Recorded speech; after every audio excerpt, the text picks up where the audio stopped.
Don't worry, my stripping days are over, although I still have the shoes. In 2000, first of all, I just have to say I'm so excited to be here. So just, yes! And I'm excited for you all to be here, to make this stand for yourself, to have a better life. So congratulations. In 2007, my relationship of 20 years was on its deathbed. No amount of CPR or heroic life-saving events was going to save that puppy. I was convinced.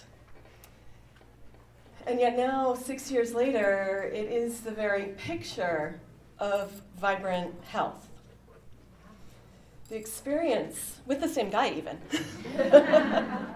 the experience I went through was so profound. I wrote a book about it called The Soulmate Myth. And I want to share with you some of what I learned during that time. There are 5 levels of relationship health. We start out with vibrancy. The sex is fabulous, the communication is powerful and deep. You share intimately and courageously. But if you don't tend to that relationship, it can start to develop mild dis-ease. The sex isn't quite so spectacular. You might find yourself withholding your feelings. And like disease in your body, that if you don't attend to the milder versions, it can get worse and turn chronic. And when a relationship is in a state of chronic dis-ease, the sex is either really boring or non-existent. And the communication devolves into reporting. So you talk about your day, you report about the children, you make sure that your schedules are going to coordinate, but you no longer share your hopes and dreams, your fears, and your secret desires. Sometimes it happens that relationships enter into an acute disease. This happens when there's a breach of trust, most commonly an affair. But a breach of trust with either sex or money are the 2 most common things. So if it's not an affair, it could be one partner withholding really significant financial information, like, oh, honey, I forgot to tell you I lost my job 6 months ago. That's acute disease. And then the last stage is when death happens.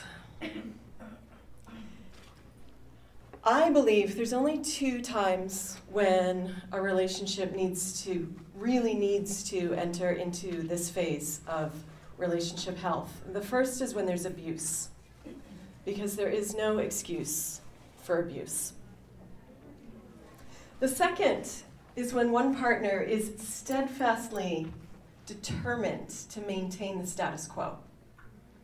You can lead a horse to water, but you can't make him drink.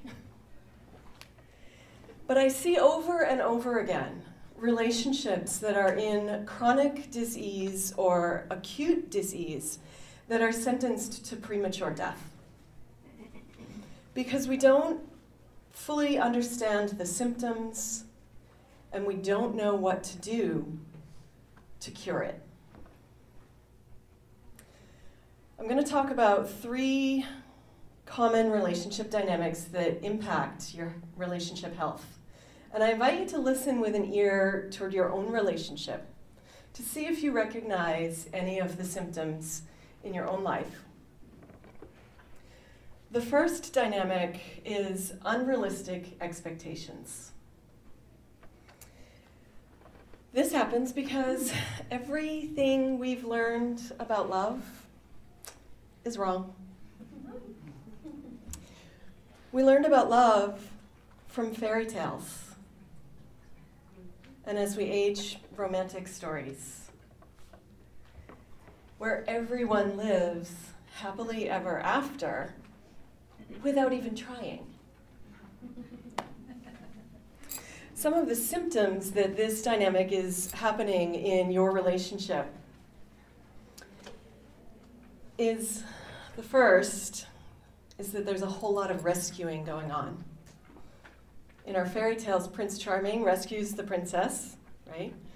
And then for a little twist, sometimes the princess sees the true heart of the beast or the frog, and she saves him. Another symptom is that you do think that you're going to live this happily ever after, but that it's just going to magically happen. The fairy godmother comes along and waves her magic wand, and poof, you're happily ever after, avoiding all the struggle and strife that happens in most relationships. The second dynamic has to do with how the subconscious mind found your partner. Now, I know you think that you chose your man for his good looks or for his ability to take care of you. There's a lot more going on than that underneath the surface. And it's a pretty complex concept, but the basic gist of it is that your subconscious mind creates a catalog of attractive traits. And these traits are based on the positive and the negative characteristics of your parents, maybe your grandparents, some early teachers, any early caregivers that had an impact on your life. So then your subconscious mind is scanning the universe for him. He's the one. Some of the symptoms that happen when you're in this dynamic is that this happened with me. You feel like you've known him forever, like the first time you meet. Well, you're recognizing something. You just don't know what it is. Another symptom also happened to me. The very traits that first attracted you to your partner now drive you crazy. Right? My partner was a rock. I was really attracted to his steadiness. He was safe, he was sane. Fast forward 20 years and my rock, well, it's a euphemism for emotionally unavailable. You may have had a partner whose free spirit you just loved and admired. But when he doesn't call home when he's going to be late, not so fun anymore. The third dynamic is what I call sexual disconnection. This happens, this is my favorite because it's the easiest to fix. Okay. This happens because we believe this myth that happily ever after happens effortlessly and the sex is always great no matter what. And the truth of the matter is that the sex is great early in a relationship because you're both under the influence of a potent cocktail of hormones designed to make you want to have a lot of sex so you can make babies. Those hormones wear off over time, anywhere from 3 to 6 months to a few years or longer, depending on how slow you are at the making babies thing. And they're replaced with an equally potent cocktail of hormones that are designed for closeness and emotional intimacy. Oxytocin, serotonin, the feel-good chemicals. And these chemicals make you really emotionally bond with your partner. You feel really good when you're together. The space between you shrinks as the two become one. And there's a really good reason for these chemicals too, because if the first cocktail did its job, you've got some babies to raise. And conventional wisdom says that it's easier to do it with a partner. May or may not be true. Some of these symptoms, obviously, sex, not so much. You probably don't want to think of him naked anymore, and you probably definitely don't want him to think of you naked. While there's a chemical reason for this sexual disconnection, there's also a deeper reason. And this deeper reason has to do with trust. If you remember, I said the subconscious mind is scanning the world for your ideal partner. It's doing that because it's looking for a chance to get a do-over. When we were young, we expected our parents to love us unconditionally all the time. Newsflash, they're human. They failed at one point or another. And it didn't have to be traumatic like abuse. It could be just being left in the crib to cry for a few minutes. And in the child's mind, they've been abandoned. So there's a breach of trust. And as we grow up and we find a partner, we're looking again for that unconditional love. And of course, this is all subconscious, so we don't know we're doing this, and our partner doesn't know what's expected of him. Setting him up for failure, you think? Okay. Is it any wonder why 50% of relationships end in divorce? Over time, in this relationship, your partner's human too. So he's failed at giving you the unconditional love that you're looking for. And every time he fails, it creates a rip in the fabric of your love. And I always say that long-term relationships die not from a lack of love, but from a lack of trust. And this was absolutely true in my life. So the work then is, how do you regain that trust? The cure for the sexual disconnection is really easy. If the emotional intimacy brings you together and that squashes eroticism, which is the thing that turns us on, you just have to create a little space, a little mystery, shake things up a little. So many easy ways to bring the spice back into your relationship, but you'll resist it because you don't trust him. What we're looking for in a long-term relationship, what we really deeply desire in life, is to be seen and understood, to be accepted for who we are, right here, right now. By the way, that's what naked really is. And this very thing that we crave the most, we're also terrified that we don't deserve. We're terrified that there's something wrong with us. We're profoundly flawed in some way. We don't deserve it. And so this struggle happens between the thing we want and the thing we're afraid of, and it's the same thing. So the cure starts with awareness. Bringing your attention to these dynamics and how they are unfolding in your life. We don't usually have just one of the dynamics operating. We usually have two, if not all three. And once you're aware of what the dynamic is, you can dig into your piece of it. It's very tempting to blame him.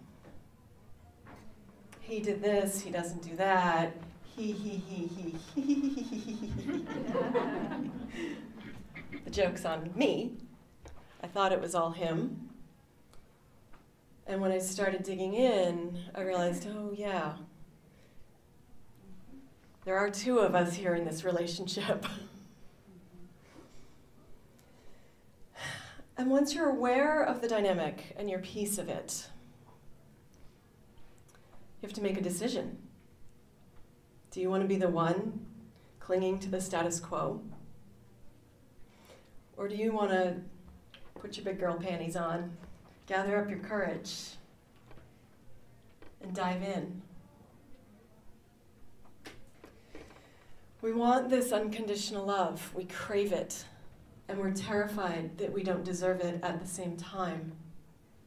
And there's one more important piece. The only person who can give you that unconditional love is you. Everyone else in your life is a reflection of how willing you are to love yourself. Right here, right now, perfect in your imperfections, naked. And when you're willing to do that and do the work and start peeling away all of the stories that you learned as a child, they're just stories.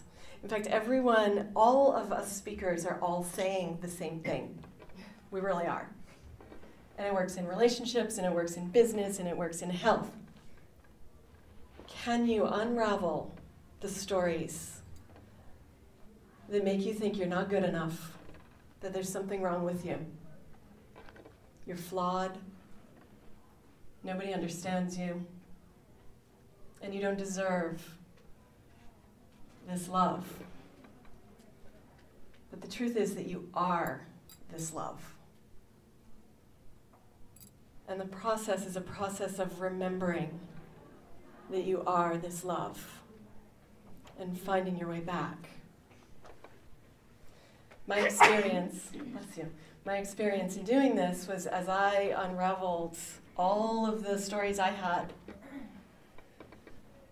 my relationships started getting better and better and better. It was like magic. The fairy godmother. So I invite you to lean into the discomfort and the fear of opening that Pandora's box. Just dive in, get naked, and have fun with it.